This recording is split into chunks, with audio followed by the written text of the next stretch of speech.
दोस्तों, हम लोग आगे एक नए वीडियो पर आज हम लोग देखने वाले बिहार पुलिस से जुड़ी हुई इंपोर्टेंट जीके और जीएस। मैं बता दूं कि आप लोगों के लिए मैं हर रोज जीके और जीएस का वीडियो ला रहा हूं जो कि बहुत ही इंपॉर्टेंट है और ये आपके एग्जाम में यहां से आने के चांसेस बहुत ज्यादा है। अगर आप भी चाहते हैं कि इस बार की वर्दी आपको मिली जाए तो पूरा वीडियो वॉच करके जाइए, क्योंकि मैं बहुत बहुत इंपॉर्टेंट चीजें ला रहा हूं। क्योंकि आपका एग्जाम 7 अगस्त से स्टार्ट होने वाला है।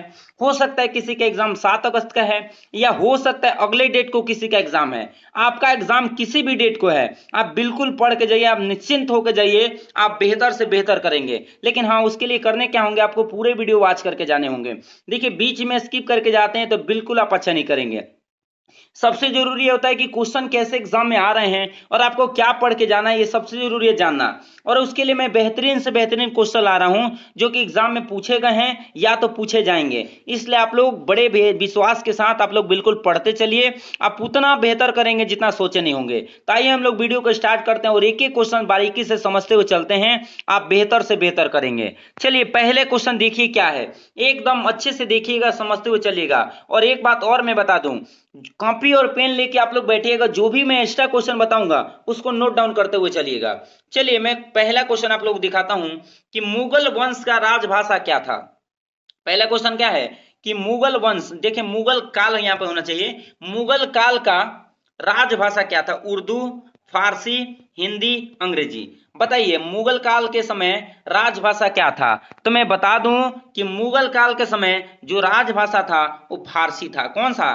फारसी। मतलब इसका राइट जवाब बी नंबर होने वाला है। इसका राइट जवाब क्या होने वाला है? B number. लेकिन मैं एक आप लोग से प्रश्न करना चाहता हूं। आप बताइए कि मुगल वंश के संस्थापक कौन है। जरूर आप लोग कमेंट करके बताइए कि मुगल वंश के संस्थापक कौन है और इसकी संस्थापना कब हुआ था। देखिए, आप लोग कमेंट करके बताइएगा तो हमें उम्मीद होगा कि आप लोग पढ़ रहे हैं, वाकई में बेहतर करना चाहते हैं। तो इसलिए कमेंट करना ना भूले, आप लोग जरूर कमेंट करके बताइए। जो भी मैं प्रश्न पूछता हूं उसका आंसर कमेंट में आप लोग दीजिएगा तो हमें भी विश्वास होगा कि आप कितना पढ़ रहे हैं और बेहतर कितना करेंगे। इसलिए आप लोग जरूर कमेंट किया करिए। चलिए अगले क्वेश्चन पे आते हैं, हम लोग देखते हैं। देखिए क्वेश्चन क्या है। क्वेश्चन ये भी बहुत ज्यादा इंपॉर्टेंट है, बहुत ज्यादा। देखिए क्वेश्चन क्या है, मध्य युग का प्रथम हिंदू समाज राज्य किस नगर साम्राज्य को कहा जाता है। देखिए, मध्य युग का प्रथम हिंदू समाज राज्य किस साम्राज्य को कहा जाता है। विजयनगर साम्राज्य को, मराठा साम्राज्य को, मुगल साम्राज्य को और सभी को। बताइए किस साम्राज्य को मध्य युग का हिंदू समाज राज्य कहा गया है।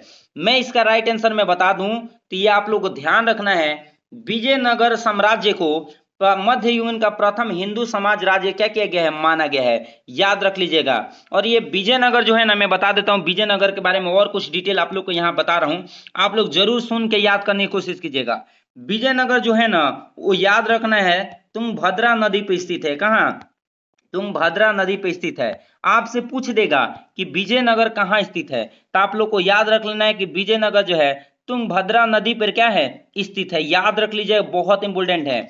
और भी कुछ मैं बता रहा हूं, ये नदी का नाम जरूर भूलना नहीं है कि विजयनगर कहाँ स्थित है। तो विजयनगर किस नदी पर स्थित है? तुंगभद्रा नदी के किनारे पर स्थित है। याद रख लीजिएगा। दूसरा क्वेश्चन क्या पूछे जाएंगे आपसे, ध्यान सुनिए। विजयनगर साम्राज्य का महानतम शासक कौन था। तो महानतम शासक का नाम याद रख लेना है कृष्णदेवराय। कौन थे? कृष्णदेवराय। मतलब आपसे क्या क्वेश्चन पूछे जाएंगे, आपसे क्वेश्चन पूछे जाएंगे कि विजयनगर साम्राज्य का महानतम शासक किन्हें माना गया है। तो आप लोग को याद रख लेना है कृष्णदेवराय को। किसको?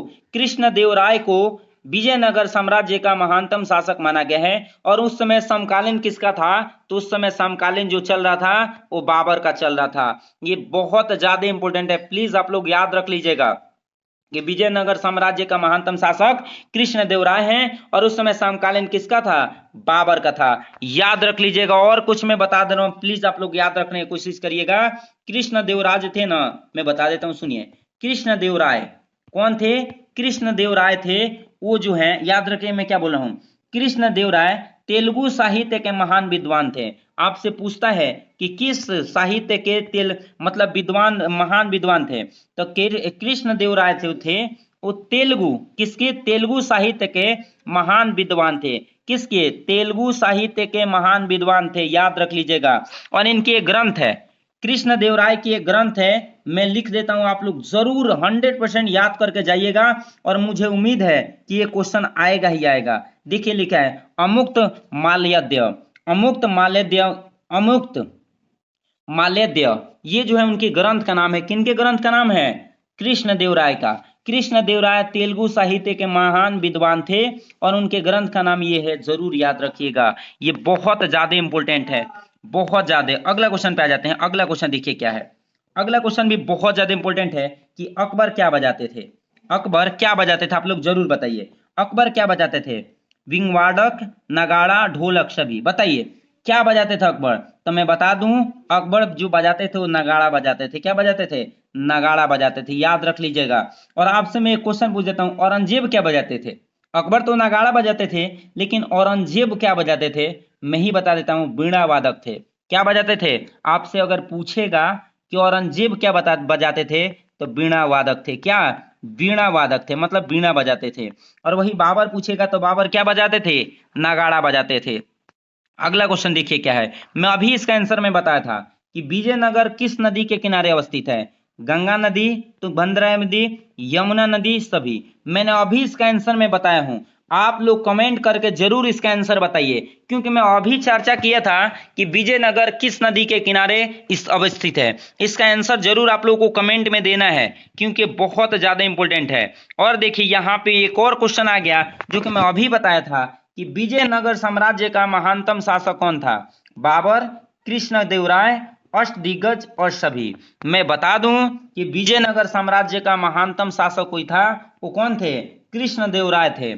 कौन थे? कृष्णदेवराय। और कृष्णदेवराय जब थे तो उस समय समकालीन किसका चल रहा था? बाबर का। और कृष्णदेवराय आ ही गया है तो मैं यहाँ से एक और क्वेश्चन में बता देता हूँ, ये बहुत ज्यादा इंपॉर्टेंट है और यहाँ से एग्जाम में आने के चांसेस बहुत ज्यादा है, इसलिए मैं बता देता हूँ। आप लोग याद रख लीजिएगा, बीठल, बीठल स्वामी मंदिर, बीठल स्वामी मंदिर। और इसके साथ साथ एक और मंदिर का नाम मैं बता रहा हूं, हजारा राम मंदिर। ये बीठल स्वामी मंदिर, सुनिएगा, बीठल स्वामी मंदिर। और इसके साथ साथ एक और नाम मैं बता रहा हूं, यहां पर लिख देता हूं, आप लोग को याद रखिएगा, हजारा, रुक जाइए लिख देता हूं, हजारा राम मंदिर का निर्माण जो है ना, ये कौन कराए थे? कौन राजा कराए थे? तो आप लोग को याद रख लीजिएगा, हजारा राम मंदिर और बीठल स्वामी मंदिर जो है, इसकी ये जो है कृष्ण राय ने करवाया था। इस मंदिर का निर्माण, हजारा राम मंदिर और बीठल स्वामी मंदिर का निर्माण जो है कौन कराए थे? राजा कृष्णदेव राय ने कराए थे, याद रख लीजिएगा। तालीकोटी युद्ध, अब से एक और मैं पूछ देता हूँ, तालीकोटी युद्ध कब हुआ था? आप लोग जरूर बताइएगा, क्योंकि यहीं से जुड़ा हुआ है। तालीकोटा युद्ध कब हुआ था? आप लोग कमेंट करके बताइएगा, तालीकोटी युद्ध कब हुआ था, जरूर कमेंट करके बताइएगा। और मैंने बता दिया कौन कौन मंदिर राजा कृष्णदेव राय ने बनवाया था। बीठल स्वामी मंदिर, हजारा राम मंदिर का निर्माण कौन कराए थे? बीठल स्वामी कृष्णदेव राय। अगला क्वेश्चन देखिए क्या है, ये भी बहुत इंपॉर्टेंट है कि मराठा साम्राज्य, देखिए क्वेश्चन क्या है, मराठा साम्राज्य की राजभाषा क्या थी? उर्दू, मराठा, हिंदी, संस्कृत। तो मैं बता दूं कि मराठा साम्राज्य की राजभाषा थी, वो थी मराठा। क्या थी? मराठा थी, याद रख लीजिएगा। और मराठा साम्राज्य के संस्थापक कौन है, जरूर आप लोग कमेंट करके बताइए कि मराठा साम्राज्य की संस्थापक कौन है, जरूर कमेंट करके आप लोग बताइए। अगला क्वेश्चन पे आ जाते हैं, शिवाजी के गुरु कौन थे? रामदास, सासाराम, गुरु नानक, सभी। तो मैं बता दूं कि शिवाजी के गुरु जो थे वो कौन थे? तो रामदास थे। कौन थे? रामदास। याद रख लेना है कि शिवाजी के गुरु कौन थे? रामदास। अब शिवाजी के बारे में कुछ डिटेल बता रहा हूं, जरूर सुनिएगा। देखिए शिवाजी के बारे में आपसे पूछेगा कि उनका जन्म कब हुआ था, तो याद रख लेना है, शिवाजी का जो जन्म हुआ था 1630 ईस्वी में हुआ था। कब हुआ था? 1630 ईस्वी में। और मृत्यु पूछेगा कि शिवाजी की मृत्यु कब हुआ था, तो आप लोग को याद रखना है 1680 ईस्वी में। यहां से दो क्वेश्चन हो गया कि शिवाजी का जन्म कब हुआ? 1630 में। अब मृत्यु पूछेगा तो 1680 ईस्वी में हुआ था, याद रख लीजिएगा। और शिवाजी का उत्तराधिकारी अगर पूछता है कि शिवाजी जैसे कि डेथ किए तो उनके गद्दी पे कौन बैठा था, तो संभाजी। कौन बैठा था? संभाजी। इनका उत्तराधिकारी अगर पूछेगा कि शिवाजी का उत्तराधिकारी कौन था, तो संभाजी था। कौन था? संभाजी था, याद रख लीजिएगा। अगले क्वेश्चन पे आ जाते हैं। अगला क्वेश्चन देखिए क्या है, अगला क्वेश्चन है कि शिवाजी ने अपनी राजधानी कहाँ बनवाई थी? रायपुर, रामगढ़, पेशावर, दिल्ली।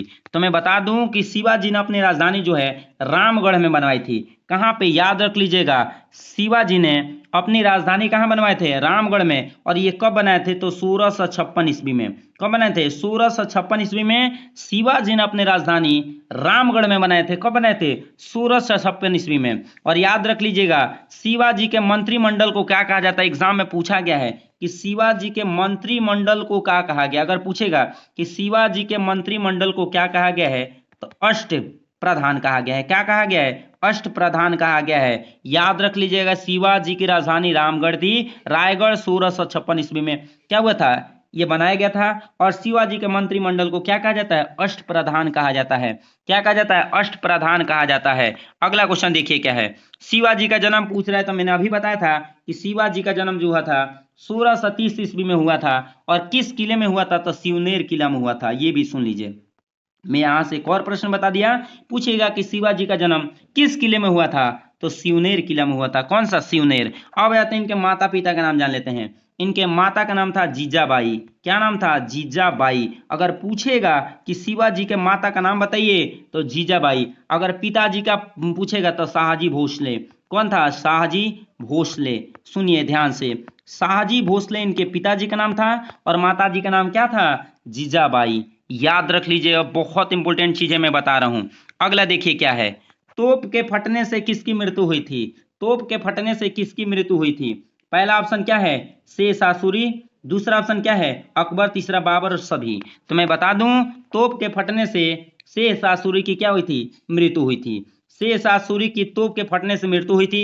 और शेष आसुरी के बारे में और बता देता हूं, इनका एक और नाम है, प्रारंभिक नाम फरीद खां। इनको प्रारंभ में क्या कहा जाता था? फरीद खां कहा जाता था। याद रख लीजिएगा कि शेष आसुरी को प्रारंभिक नाम क्या था? फरीद खां। और इनके पिता का नाम क्या था? हसन खां। क्या नाम था? हसन खां। याद रख लीजिएगा, पिताजी का नाम हसन खां था और इनकी प्रारंभिक नाम क्या था? फरीद खां।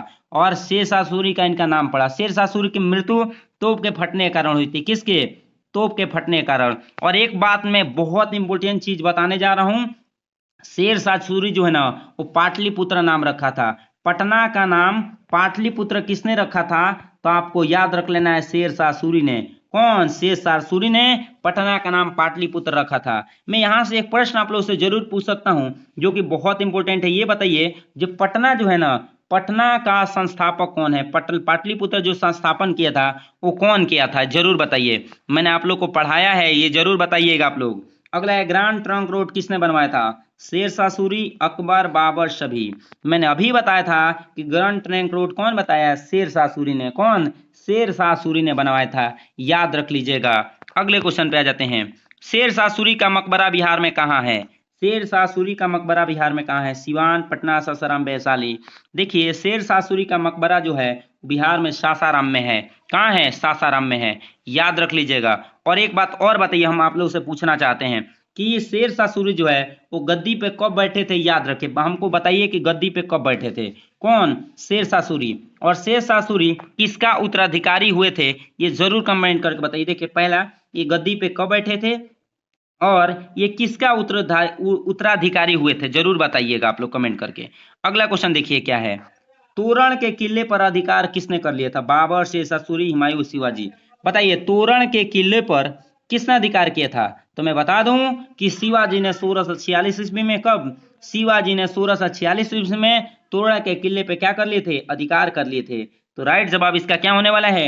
D number. ये भी याद रखिएगा सन कि कब अधिकार किए थे, तो अधिकार भूलना नहीं है। 1646 ईस्वी में शिवाजी ने क्या कर लिए थे? तोरण के किले पे क्या अधिकार जमा लिए थे। अगला देखिए क्या है। शिवाजी के माता का नाम अभी पढ़े थे हम लोग, जीजाबाई। क्या पढ़े थे? जीजाबाई पढ़े थे। और भी इंपॉर्टेंट क्वेश्चन मैं कल लाने वाला हूं। और आप लोग को मैं बता दूं कि प्रतिदिन आप लोग को 4 वीडियो आप लोग को इसी यूट्यूब चैनल पर मिलता है। अगर आप चाहते हैं कि आपको ऐसी वीडियो अगर प्रतिदिन मिले तो मेरे चैनल को सब्सक्राइब कर लीजिएगा। और हाँ, एक बात और, अगर वीडियो को अच्छा लगा तो जरूर लाइक करिएगा और वीडियो को जितना हो सके शेयर करिए। और आप लोग कमेंट करना मत भूलिएगा, आपका कितना सही हुआ क्वेश्चन ये पहले बताइए। देखिए, मैंने जितने भी क्वेश्चन आप लोगों को पढ़ाया उसमें से कितना क्वेश्चन आप सही कर पाए हैं, जरूर कमेंट करके बताइएगा। चलिए, तो मिलेंगे इसी के साथ अगले वीडियो में। तब तक के लिए जय हिंद।